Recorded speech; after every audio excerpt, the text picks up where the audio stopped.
Doctor بھی حق خطیب کا اور مریض بھی حق خطیب کے، چیک بھی انہی کا ڈاکٹر کرے گا۔ کوئی انا آدمی ہے کہ جو یہ سوچے گا بھی کمال ہے، مقابلہ کس کا ہے، ڈاکٹر بھی اسی کا، مریض بھی اسی کے، فیصلہ ان لوگوں کے سامنے کروانا ہے۔ نہ مریض حق خطیب کے ہوں نہ ڈاکٹر حق خطیب کا ہو، مریض وہی ہو جو اقرار الحسن لے کر گیا ہے۔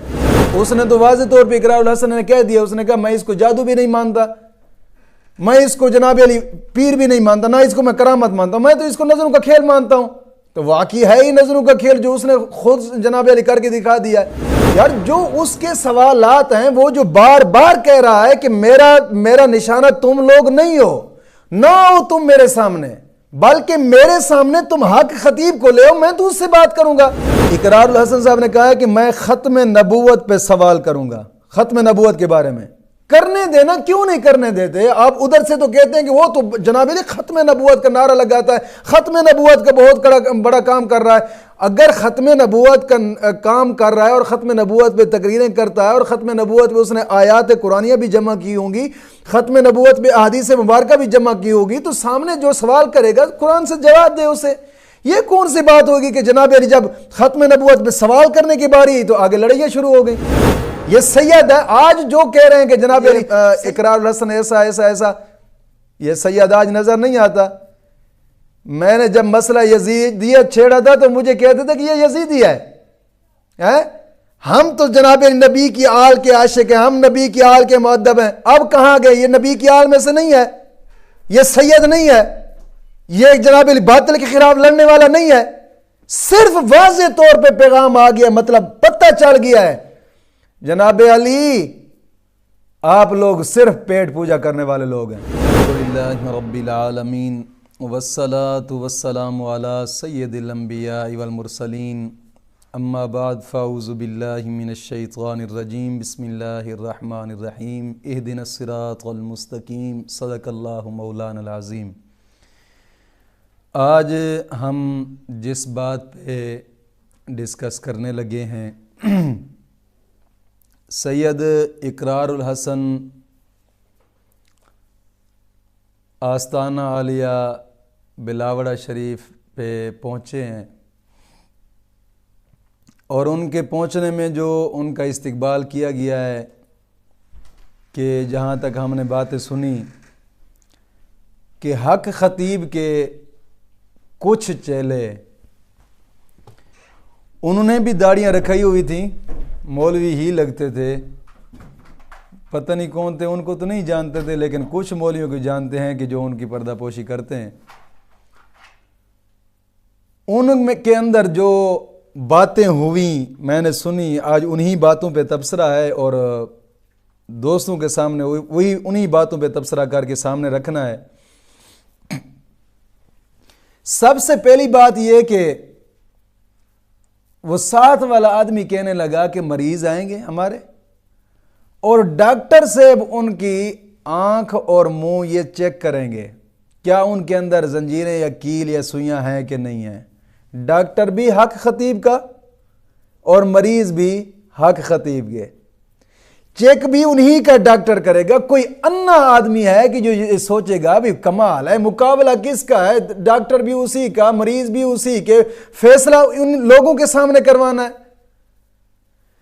بات یہ ہے کہ اس بات پہ یہ ہونا چاہیے کہ نہ مریض حق خطیب کے ہوں نہ ڈاکٹر حق خطیب کا ہو، مریض وہی ہو جو اقرار الحسن لے کر گیا ہے، تب پتہ چلے گا کہ جناب علی یہ کیا کرتا ہے، یا کرامت ٹھیک ہے یا نہیں ہے، جو نظروں کا کھیل تھا۔ اس نے تو واضح طور پہ اقرار الحسن نے کہہ دیا، اس نے کہا میں اس کو جادو بھی نہیں مانتا، میں اس کو جناب علی پیر بھی نہیں مانتا، نہ اس کو میں کرامت مانتا ہوں، میں تو اس کو نظروں کا کھیل مانتا ہوں۔ تو واقعی ہے ہی نظروں کا کھیل جو اس نے خود جناب علی کر کے دکھا دیا ہے۔ جہاں تک ہم آج تاریخ تک یہ سوچ میں تھے کہ پتہ نہیں یار یہ آنکھوں سے زنجیریں کیسے نکلتی ہیں، منہ سے سوئیاں اور کیل کیسے نکلتے ہیں، آنکھوں سے وہ تل نما یا جناب علی وہ پتھر یہ کیسے نکلتے ہیں، لیکن اس نے نکال کر دکھا دیے۔ جیسے وہ نکالتا تھا شوف سرکار، ایسے ہی سید اقرار الحسن نے نکال کر دکھا دیے۔ اب یہ ان کا مطالبہ کہ جناب علی مریض بھی ہمارے ڈاکٹر بھی ہمارا، یہ بالکل غلط ہے، یہ ایسے کہتے ہیں دھاندلی، یہ دھاندلا ہے، حقیقت یہ دھاندلا ہے، یہ کوئی منصفانہ فیصلہ نہیں ہے۔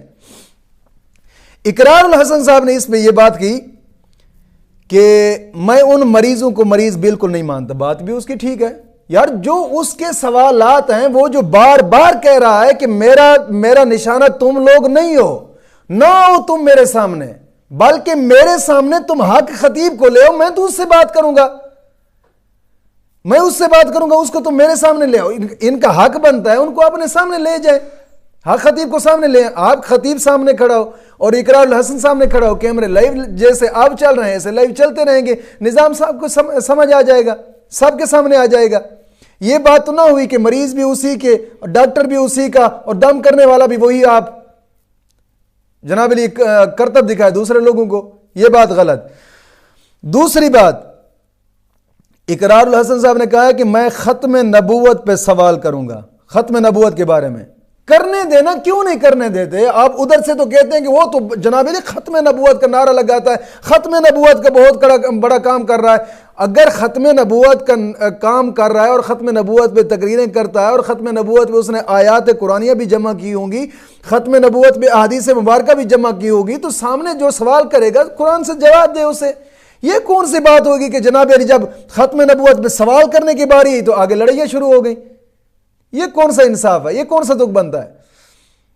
وہ بار بار کہہ رہے تھے جناب اقرار الحسن صاحب کہ میرا مقدمہ حق خطیب ہے، وہ میرے سامنے ہے، بس میں نے کسی اور سے کوئی بات نہیں۔ بات بھی اس کی بالکل ٹھیک ہے، وہ جو اتنا لمبا سفر کر کے گیا ہے، اتنے خرچ اخراجات برداشت کر کے گیا ہے، وہ اوروں کو تو منہ دیکھنے نہیں گیا، وہ تو بات کرنے گیا حق خطیب کے ساتھ، اسی کے ساتھ بھی اس کی بات کرنی چاہیے۔ لیکن ایک بات ضرور یاد رکھیے گا، حق خطیب کا دفاع کرنے والے، اس کی پردہ پوشی کرنے والے، خوشامد کرنے والے، اس کی تعریف کر کے اپنی ویڈیوز چلانے والے، ضرور اپنے ذہن سے سوچیں اگر وہ سچا ہوتا تو واقعی سامنے کہہ دیتا کہ کوئی نہ جائے، اقرار الحسن کے سامنے میں جاتا ہوں، جو بات ہے ہم نے سامنے ہو جائے۔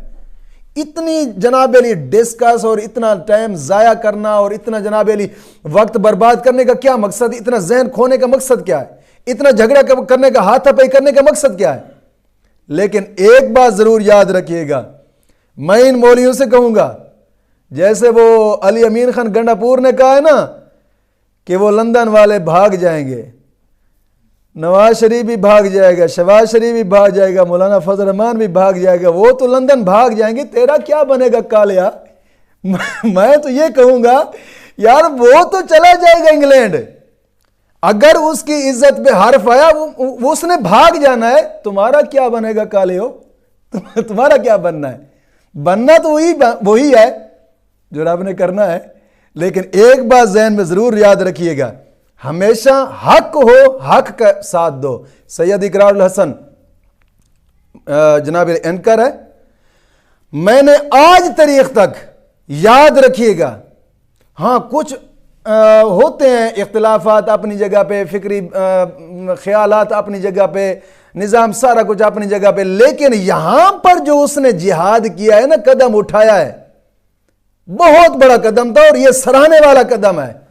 ہمیشہ اس معاملے میں ایسے لوگوں کا ساتھ دیا جائے، بھئی یار کمال ہے، تو اتنا جناب علی جہالت کے خلاف لڑ رہا ہے بھی حقیقت، وہ تو لوگوں کا ایمان بچانے کے لیے گیا ہے، وہی تو دراصل ختم نبوت کے جناب علی معاملہ سنبھالنے کے لیے گیا ہے، وہی تو ولایت اور تصوف سنبھالنے کے لیے گیا ہے۔ یہ سید ہے، آج جو کہہ رہے ہیں کہ جناب علی سید کے خلاف بول رہے ہیں، یہ جناب علی وہ پیر، یہ اقرار الحسن ایسا ایسا ایسا، یہ سید آج نظر نہیں آتا۔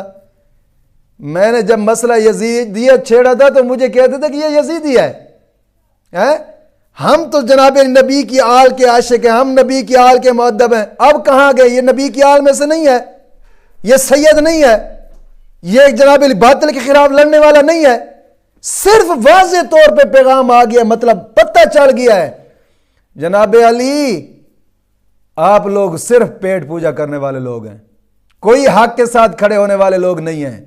میری بات ذہن نشین کر لیجئے گا، اس نے واضح طور پہ اقرار الحسن نے کہہ دیا ہے، کوئی یہ نہ سمجھے میں ختم نبوت کانفرنس جناب علی یہ ختم کرنے کے لیے آیا ہوں، یہ اس کو خراب کرنے کے لیے آیا ہوں، نا، وہ تو پاسداری کر رہا ہے ختم نبوت کی.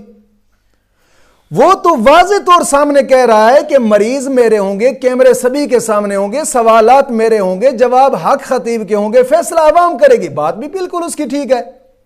اگر وہ اتنی پہنچی ہوئی ہستی اور اتنا مرد کلندر ہے تو اس کی بات پہ اوکے کرے، بات ختم ہو جائے گی، لوگوں کے سامنے دودھ کا دودھ اور پانی کا پانی ہو جائے گا. ہمیشہ منصفانہ ذہن سے سوچنا چاہیے. مولا کریم دین متین سمجھنے کی توفیق عظیم عطا فرمائے.